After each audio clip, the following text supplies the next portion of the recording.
Vous savez, pour celui qui observe la scène politique nationale, tous ces groupes-là que vous venez de citer, notamment les transformateurs et autres, avaient dit qu'ils ont attendu en vain le retour des sages et des religieux, donc ce comité de médiation. En fin de compte, les sages et les religieux ont réagi eux-mêmes pour dire que leurs propositions sont restées sans suite. C'est comme s'ils n'ont pas été entendus.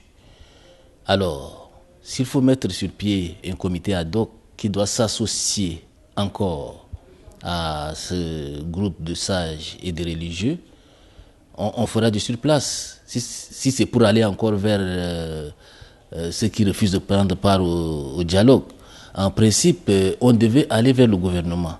On devait aller vers les décideurs politiques, sinon aller vers le CMT, pour essayer de voir pourquoi les suggestions et les propositions faites ne sont pas prises en compte. Non pas pourquoi, mais essayer de voir comment faire pour que les propositions et les recommandations de ceux-là puissent être prises en compte pour leur permettre de prendre part au dialogue. Mais aller vers Okitama, les transformateurs et autres, ça aura le même résultat. Je ne pense pas que les 2 jours puissent permettre donc d'arriver à une solution. En principe, ce comité ad hoc qui doit s'associer aux aînés et aux religieux doit plutôt se tourner vers le gouvernement pour essayer donc d'assouplir la position du gouvernement, parce que vous venez de le dire, les positions de Wakitama, des transformateurs et des autres sont connues. C'est clair. C'est clair, en ce moment, c'est comme si ce sont ceux qui refusent, qui ne veulent pas venir au dialogue. Or, que ce soit Wakitama, que ce soit les transformateurs, que ce soit les démocrates et bien d'autres, ils ont montré leur disponibilité, ils ont prouvé leur disponibilité à venir au dialogue à certaines conditions. Ils n'ont pas dit qu'ils ne viendront pas au dialogue. Donc, repartir vers eux voudrait dire que c'est eux qui font la résistance, c'est eux qui ne veulent pas venir au dialogue. Et justement, en ce moment, le présidium est en train d'agir pas en tant que présidium, mais en tant que levier du pouvoir public.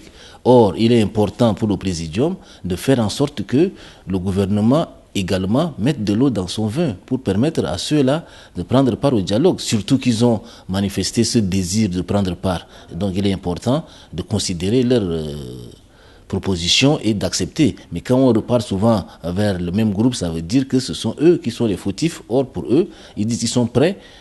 Les conditions, la parité, je ne sais pas, qu'est-ce que ça coûte?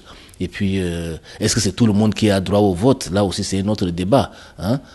Donc, ils ont demandé la parité. Le nombre de participants doit être, c'est pas équilibré pour permettre vraiment un débat constructif et reconstruire vraiment un Tchad de demain. Donc, repartir souvent vers le même groupe veut dire que on ne voit pas la part du gouvernement dans ce refus de participer, mais on pense que ce sont seulement les autres qui veulent pas prendre part, alors que le gouvernement aurait mieux fait d'accepter un certain nombre de propositions, que ce soit pour Okitama ou même pour les politico-militaires, la libération des prisonniers de guerre. C'est des gestes simples à poser pour donner confiance. Malheureusement, ces gestes-là ne viennent pas, et puis ça serait encore 2 jours de perdu.